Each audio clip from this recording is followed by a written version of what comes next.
bien resté loin de Porto Novo. Elles ont vécu dans les moindres détails via les médias cette cérémonie d'investiture. À suivre les impressions dans cette édition. Patrice Talon l'a annoncé lors de la cérémonie d'investiture, construit une centaine de lycées et d'écoles de référence. Une annonce qui réjouit les populations. On les écoutera aussi en début d'édition.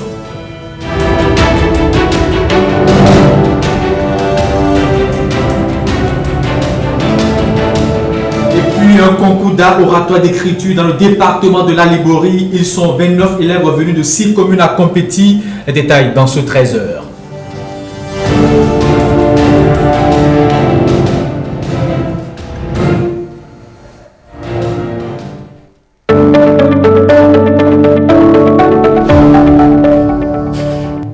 Bonjour à tous et bienvenue dans ce 13h. Le 23 mai dernier, dans son allocution, le chef de l'État a affirmé sa volonté de donner une nouvelle impulsion à l'école béninoise. Pour ce faire, Patrice Talon entend privilégier l'enseignement technique et professionnel à travers la construction d'une centaine de lycées et d'écoles de référence d'ici 2026. Pour certains acteurs, cette annonce vient à point nommé le président de la République en a les capacités, ont-ils déclaré. S'ils sont au micro de SF Pazou, on les écoute. Notre action consistera aussi à donner une nouvelle impulsion à l'école béninoise pour la rendre plus compatible avec nos besoins. Le diagnostic est déjà posé et la thérapie a commencé. Elle consiste à privilégier l'enseignement technique et la formation professionnelle. À cet effet, il sera construit une centaine de lycées techniques et d'écoles de métiers de référence, dont plus de la moitié d'ici à la fin de l'année 2023. Quand on connaît le président Patrice Talon, qui a de l'écoute et une vision prospective pour son peuple, on ne devait pas être surpris qu'il s'emplédantisse sur ce volet de formation professionnelle, où il a promis la création de 100 lycées techniques et professionnels, avec des écoles de métiers de référence. Il a déjà pris les dispositions pour ceux qui sont proches de son programme d'action. Il y a des centaines de professeurs qui sont déjà envoyés à l'extérieur en formation pour revenir former les jeunes dans ces lycées et collèges qui se proposent de former. C'est pour mettre surtout l'accent sur le pôle industrie. Donc il voudra avoir la main-d'œuvre qualifiée pour justement booster l'industrialisation, ce qui va avoir également un impact sur les services. Donc je crois que le chef de l'État est dans une ambition glorieuse et chacun de nous, chaque citoyen doit pouvoir l'accompagner pour cette transformation notable de notre pays. Envisager construire des lycées agricoles, moins une centaine, je trouve que c'est un acte louable qu'il faut apprécier et encourager. Et ça va participer énormément à la réduction du chômage. Parce qu'aujourd'hui, nous constatons que nous allons à l'école pour y aller. Or, il faut avoir une formation technique. Et donc, je ne peux que applaudir les initiatives du chef de l'État. Aujourd'hui, il est suffisamment expérimenté et il croit que le Bénin a les ressources pour y aller. C'est pourquoi il l'a annoncé. Et comme c'est un monsieur programmatique, un monsieur méthodique, moi je crois fermement que peut-être même on ira au-delà des 100 annoncés. C'est possible. C'est les infrastructures, nous on ne sait rien. C'est rien pour le pouvoir de Talon cette fois-ci. Et c'est pourquoi il dit déjà la main sur le cœur que d'ici 2023, la moitié de ces collèges et lycées vont devenir une réalité concrète. Vous avez vu, il a dit qu'il était un président essayiste. Il a essayé pour voir est-ce qu'il peut atteindre l'objectif. Mais il s'est rendu compte que la chose est faisable. Comme Osée Marty le dit, la meilleure manière de dire, c'est de faire. Quand il dit, il fait. Quand il fait, il constate. Et constate en même temps les insuffisances pour améliorer les actions futures. Cela veut dire que celui-là, il est un véritable disciple de Raoul Follereau. Nul n'a le droit d'être heureux tout seul. Patrice Talon est officiellement investi pour un second mandat de 5 ans et le parti UDBN se sent fier de son engagement et du discours de son leader au siège du parti le dimanche 23 mai dernier. Quelques instants après avoir participé à la cérémonie de Porto Novo, c'était la grande réjouissance. Le point avec Marcel Arrossi.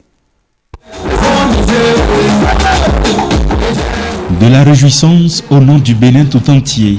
C'est la formule choisie par Claudine Afiavi Prudencio et sa vague qui ne cesse de grandir pour clôturer le processus électoral, celui de la victoire de Patrice Talon. Je suis très fière de mon engagement. Je suis très fière aujourd'hui. Vous avez vu, nos coordonnateurs, c'est des coordonnateurs, ce n'est pas des militants. On a sélectionné des coordonnateurs pour venir à la fête.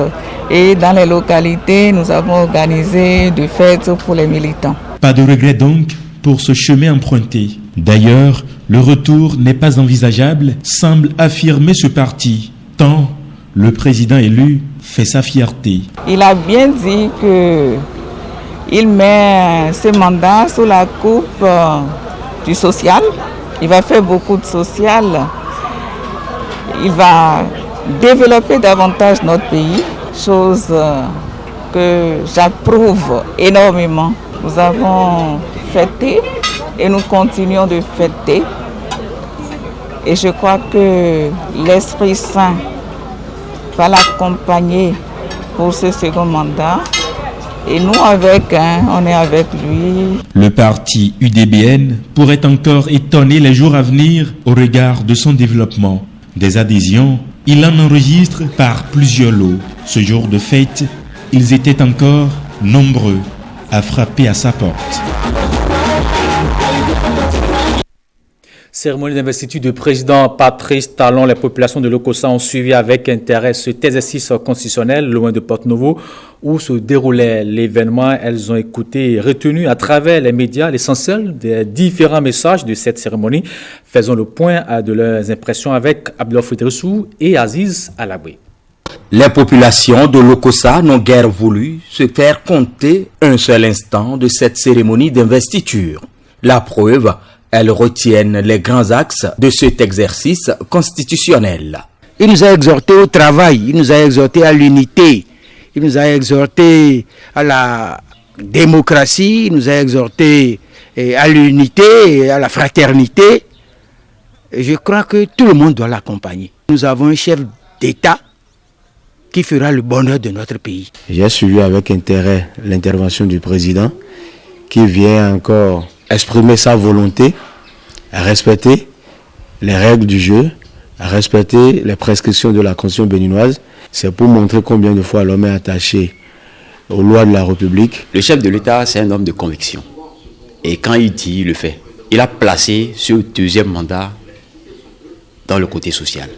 Le Bénin que le président Talon a souhaité révéler est en train d'être révélé, effectivement. Je voyais tout à l'heure un homme toujours égal à lui-même, déterminé à avancer dans les travaux qu'il a commencés depuis 5 ans.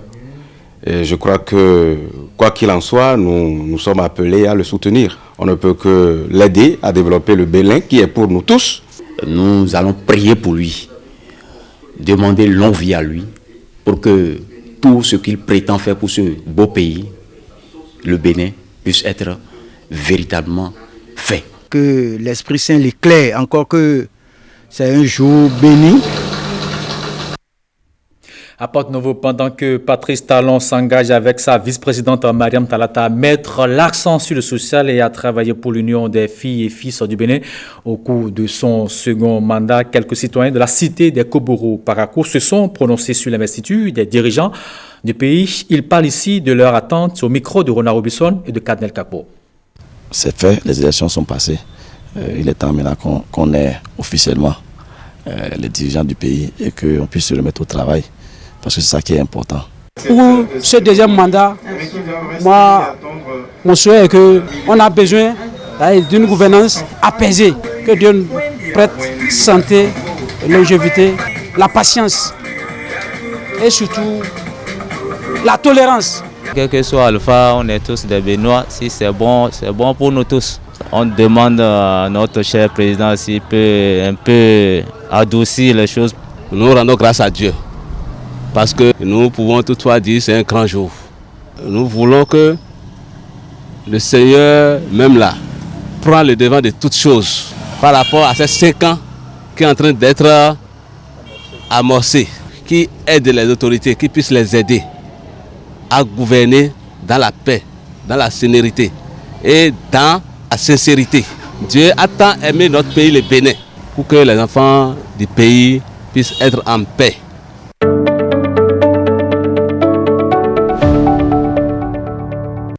L'État béninois vient de reconnaître les mérites de plusieurs hommes en uniforme. C'est à travers l'admission dans les divers ordres nationaux du Bénin. Suivez le film de la cérémonie qui s'est déroulée à l'état-major avec Jean-Claude James et Donatien Falola. À cette cérémonie de décoration, 265 récipiendaires se sont succédés pour recevoir leurs médailles. Officiers supérieurs, sous-officiers et militaires de rang ont été décorés soit à titre normal après étude de dossier, soit à titre exceptionnel sur proposition du chef de l'État. Tous ceux qui ont été décorés, soit à titre normal, civil et militaire, ou à titre exceptionnel, c'est parce qu'ils ont des mérites avérés qu'ils sont là aujourd'hui pour recevoir les honneurs de l'État béninois. Un État que ces hommes et femmes ont décidé de défendre avec dévouement, abnégation et parfois même au prix de leur vie. Pour eux, reconnaître ce sacrifice est un privilège du chef de l'État, un motif de fierté. Les récipiendaires sont tous convaincus que les médailles constituent un témoignage poignant de la reconnaissance de la nation tout entière. C'est donc avec fierté qu'ils expriment par ma voix leur profonde gratitude. Nos remerciements vont particulièrement à l'endroit du président de la République. Ces récipiendaires ont la lourde mission d'être des modèles pour les autres. Ces derniers sont invités à redoubler d'ardeur dans le travail pour être les prochains lauréats, ont rappelé la grande chancelière et le chef d'état-major général. Les agents de la Cour constitutionnelle du Bénin ont été aussi reçus dans l'Ordre national du Bénin. C'était à travers une cérémonie de distinction présidée par l'ex-grande chancelière Koubourato Seni. Robert Copperidor, précision. C'est sous le regard admiratif et sans doute envieux des parents, amis et connaissances que s'est déroulée la cérémonie de décoration des 15 agents de la Cour constitutionnelle admis dans l'Ordre national du Bénin.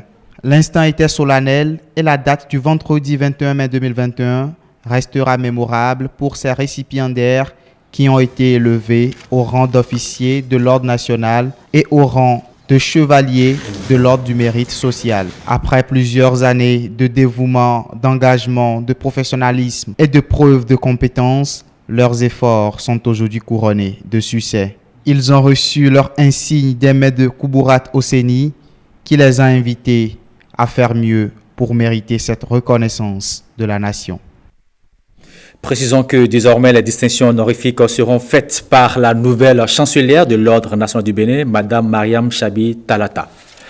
Le siège de l'Agence territoriale du développement agricole Vallée du Niger est désormais mis en service à Malanville. C'est le ministre de l'Agriculture, Gaston Dossoui en personne, qui a procédé à l'inauguration du nouvel édifice qui va désormais abriter les travailleurs de l'ATDA Vallée du Niger. Bruno Soali, Simon Villon, plus de précisions.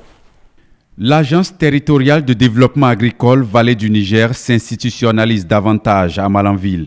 Environ 300 millions de francs CFA ont été investis sur financement du budget national pour doter la structure d'un siège. Nous avons là un bâtiment en R+2 qui comprend 23 bureaux, 2 salles de conférence, une salle d'archives et une terrasse en haut pour servir pour les événements de grande affluence. Il est fait d'un double mur extérieur, ce qui permet d'avoir à l'intérieur une température acceptable et en même temps de lutter contre la pollution acoustique. La mise en service de ce joyau par le ministre de l'Agriculture pour améliorer les conditions de travail posées à l'endroit de l'Agence territoriale de développement agricole Vallée du Niger. Nous avons décidé de construire ce bâtiment et d'en faire notre siège et de mettre les agents dans de bonnes conditions de travail. Ce jour est l'un des jours les meilleurs que j'ai rencontrés dans ma vie. Je suis entièrement satisfait. Plus qu'une simple inauguration, c'est un moment qui réunit les acteurs de la chaîne agricole de la première commune productrice de riz au Bénin autour du ministre Gaston Dossoui. Si l'agent est dans l'environnement qui facilite la réflexion, il n'y a pas de problème, il va pouvoir phosphorer et donner le meilleur de lui-même. Par rapport à ce bâtiment, je voudrais que les organisations de producteurs consomment les espaces ici, viennent tenir leurs réunions ici, qu'ils se sentent chez eux. Les portes du siège de l'Agence territoriale de développement agricole Vallée du Niger sont désormais ouvertes, prêtes à accueillir les agents.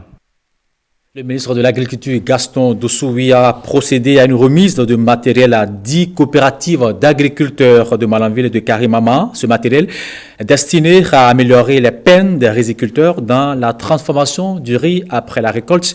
On retrouve Bruno Chouali pour des précisions. La production et la transformation du riz sont en pleine phase de modernisation à Malanville. Les riziculteurs ont désormais l'arsenal nécessaire pour mécaniser le processus de post-récolte du riz. 10 coopératives basées à Malanville et Karimama ont reçu les précieux kits destinés à dynamiser et alléger leur dur labeur lié à la transformation rizicole. Chaque kit est composé d'une batteuse faneuse, de 5 brouettes, de 10 paires de bottes et de 3 boîtes de cache-nez pour la récolte. Ce matériel que je mets dans vos mains est une batteuse vanneuse et qui est capable de vous aider depuis le champ à avoir un produit suffisamment assaini. Avec les autres équipements et accessoires, ça va améliorer quelque chose dans les technologies de post-récolte. À cette cérémonie de remise de matériel conduite par la tête pensante de l'agriculture béninoise en personne, Gaston Dossoui saisit l'occasion pour remobiliser les riziculteurs autour de l'idéal que prône le gouvernement Talon. On vous a remis des batteuses, il y a des tracteurs, il y a des motoculteurs. Ce à quoi nous aspirons, population agricole de Malanville, c'est de pouvoir aménager pour le Bénin entier 50 000 hectares, en plus de tout ce que nous avons, pour nous permettre vraiment d'aller à une production stabilisée. Je dis bien 50 000 hectares avec maîtrise totale d'eau. Et dans la vallée, ici, du Niger, nous pensons disposer de 15 000 hectares pour faire des aménagements. Ce que les communautés elles-mêmes peuvent consommer, dites-le nous clairement. On va le faire et vous aurez la possibilité non pas de prendre ça gratuitement, mais de prendre et de payer des redevances pour que la commune ou les communes et l'État central puissent bénéficier de ce qu'on fait. Ce don de matériel intervient à 2 semaines de la moisson du riz. Dans quelques jours, ces machines motorisées pourront faire parler leur double fonction de batteuse et de vanneuse du riz paddy. Banikwara remporte la 2e édition du concours d'art oratoire et d'écriture du département de l'Aléborie.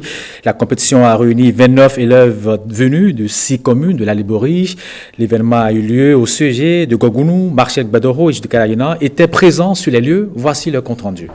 À Gogounou, la 2e édition du concours d'écriture et d'art oratoire du département de l'Aléborie met en compétition 29 élèves de 6 communes autour de 4 épreuves.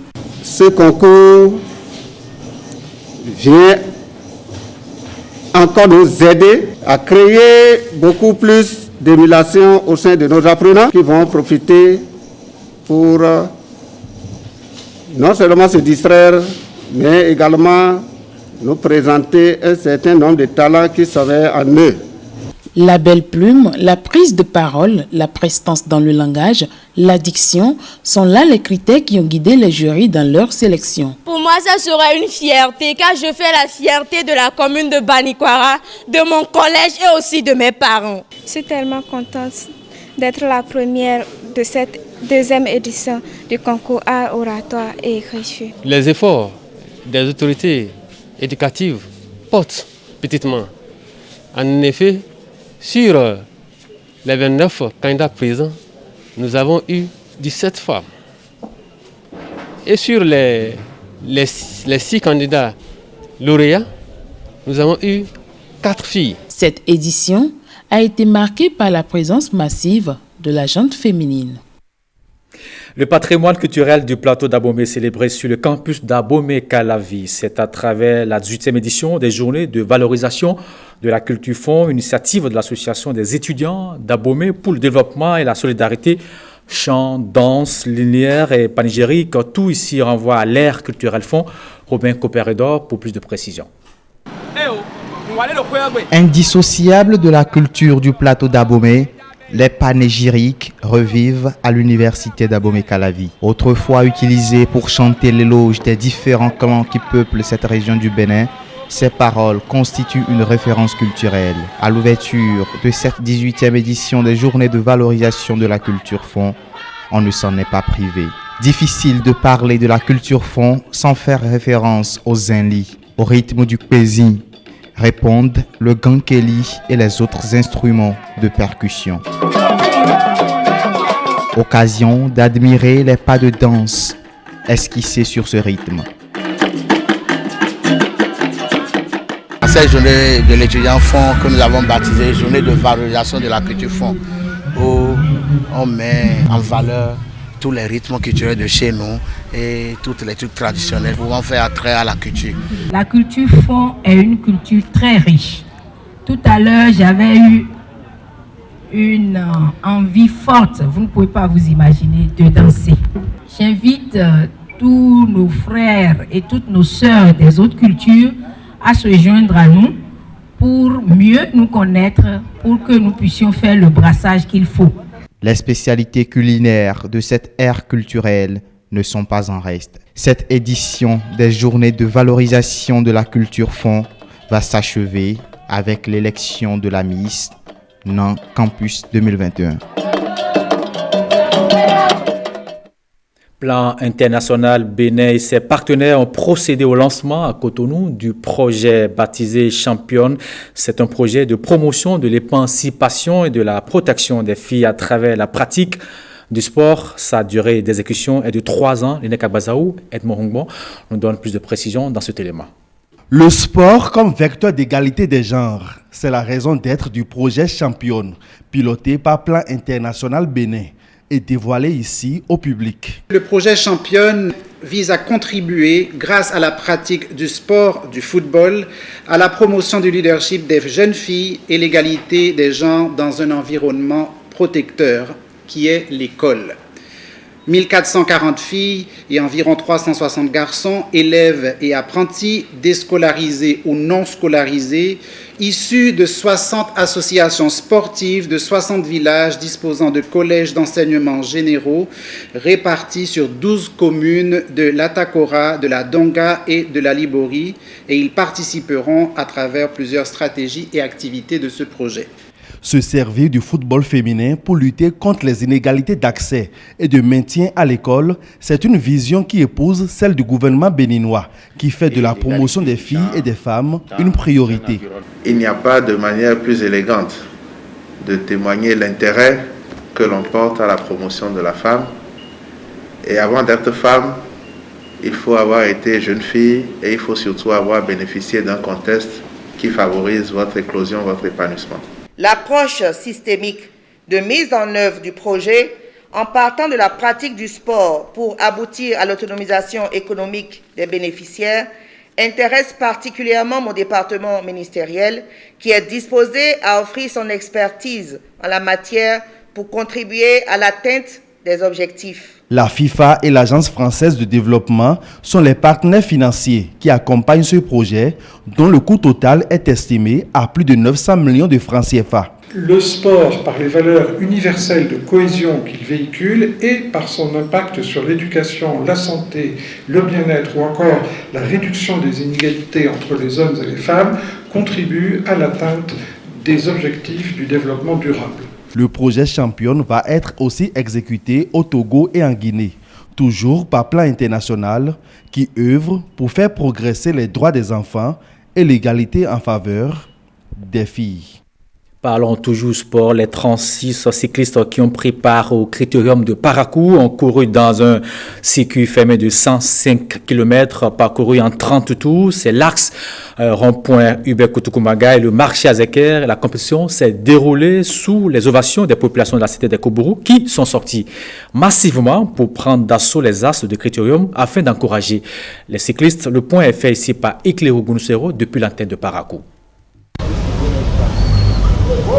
Le Burkina Faso en maître sur le critérium de Parakou long de 105 km.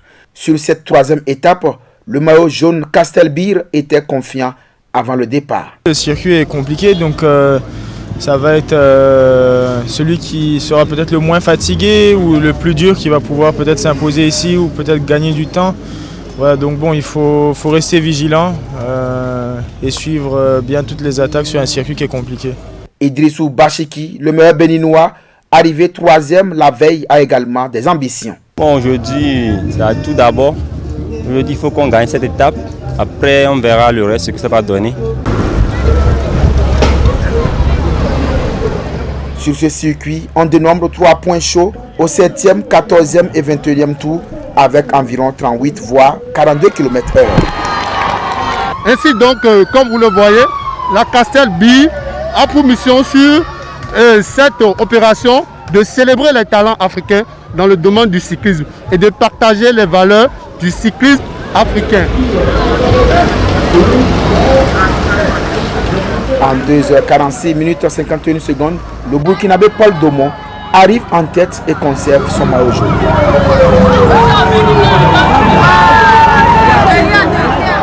Je pense que dans le vélo, il n'y a pas vraiment de secret, hein. C'est beaucoup d'entraînement, beaucoup de rigueur et un accompagnement technique aussi.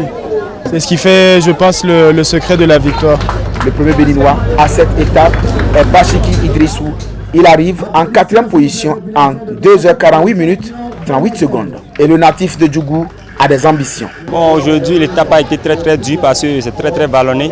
Voilà, aujourd'hui, avec les gars, il y a eu beaucoup de crevaisons. Ça reste que 3 coureurs béninois dans les 5 derniers tours.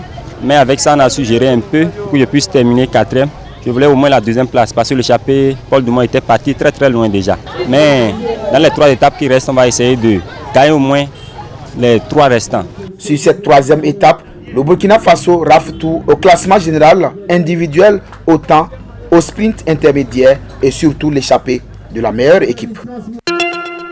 Attention, la Covid-19 continue de sévir. Pour vous protéger et protéger les autres, vaccinez-vous. Vous êtes âgé de 18 ans ou plus, vous pouvez recevoir les doses de vaccin contre la Covid-19. Alors, faites le geste qui sauve. Rendez-vous au poste de vaccination implanté dans l'information sanitaire de votre arrondissement ou de votre commune ou appelez le 136 pour tout renseignement. Les vaccins contre la Covid-19 sont sûrs, efficaces et gratuits. Pour tout savoir sur l'épidémie du coronavirus au Bénin, rendez-vous sur le site web www.gouv.bj/coronavirus. Ceci est un message du gouvernement de la République du Bénin. Stop et fin pour cette édition de la mi-journée. Merci d'avoir suivi et passez tous une très belle journée. À demain 13h pour notre rendez-vous. D'ici là, portez-vous bien.